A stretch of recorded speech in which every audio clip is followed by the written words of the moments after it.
Il y a quelqu'un sur la ligne, je chante. Oui, salut tout le monde, ici Clairvoyante, butch, lesbienne, femme au vent! Ah, allô, Claire! Oh, t'as de l'air en forme. Oui, légèrement, je me suis Mario t'inquiéter. Alors, salut Turcotte! Allô, Claire? Ben oui, gros bras, gros nez, te manque juste des lulus pour faire la même vie comme Elix.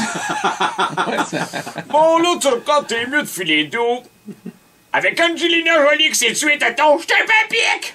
C'est tué, tonton. Ah, c'est tué, tonton! Ok, oui. C'est un peu épique, alors c'est pour ça que j'y vais tout de suite aujourd'hui avec un de mes romans lesbiennes. Alors, mesdames et Gwen, ça brûle et de la crème. Ça brûle et met de la crème. Au lieu de ladies and gentlemen. Je l'avais compris, Claire. Oui, pour trouver des je parle aux autres. Aujourd'hui, je viens vous présenter mon nouveau roman lesbienne, Un amour de Kenworth, intitulé Jangwyn déchaînée, la chasseuse de primes, prime. Et juste avant, pour vous situer, c'est un western spaghetti meatball. Les meilleurs, je vous en fais 2 assiettes avec un gros perron. Musique! Bravo. La grosse Linda de l'époque de la guerre de sécession roulait dans sa carriole à 18 roues tirée par un cheval essoufflé. Faisait-il jour, faisait-il nuit? Linda ne le savait guère, elle qui portait son sombrero trop lousse qui lui tombait sur le nez.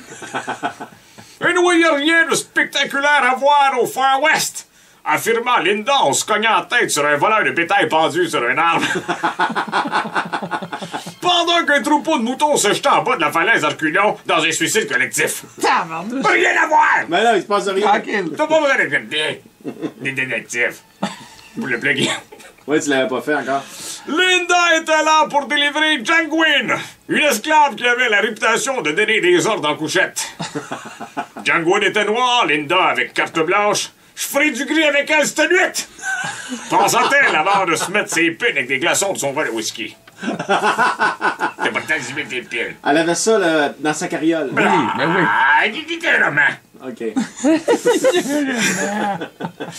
M'a rentré au saloon où il cache Jangwyn. M'a le poussé 2 tonnes au piano mécanique. Puis après avoir parti la bataille à 10 heures, m'a me poussé avec ma chick sans montrant ma plaie au shérif dans un French encore en fer. Ouais, ça va être ça. Pas de plan B, je vais être sans bien. Douta, Linda. Je le sens Je vais bien. être sans bien. Ça, c'est mon plan. Douta, Linda. Puis, c'est en s'arrêtant pour boire à 4 pattes dans une rivière pendant que son cheval dégustait un Heineken assis à carriole. La patte croisée, qu'elle aperçut un marchand d'esclaves. Parmi les malheureux enchaînés se trouvait justement Jangwyn. Hein? Un hasard, me direz-vous? Hey, c'est quoi les chances? C'est quoi les chances? La grosse Linda acheta donc Jangwyn 4000 pièces avant de tirer le vendeur et récupérer l'argent. Ah. Un autre plan infaillible qu'elle dut finir à coups de botte car le malheureux vendeur n'était pas totalement mort. Ça arrive. Pour venger son maître, Jangwyn dit à Linda: c'est quoi tu veux? Un duel? Linda roula un poney dans le beurre avant de le manger vivant comme un blé d'Inde en guise de réponse. Elles se collèrent dos à dos, en profitèrent pour se faire des guélis de fourche avec leurs éperons en pliant une jambe. Puis elles marchèrent en sens inverse. Ne connaissant pas le nombre de pas à faire, les deux continuèrent de marcher.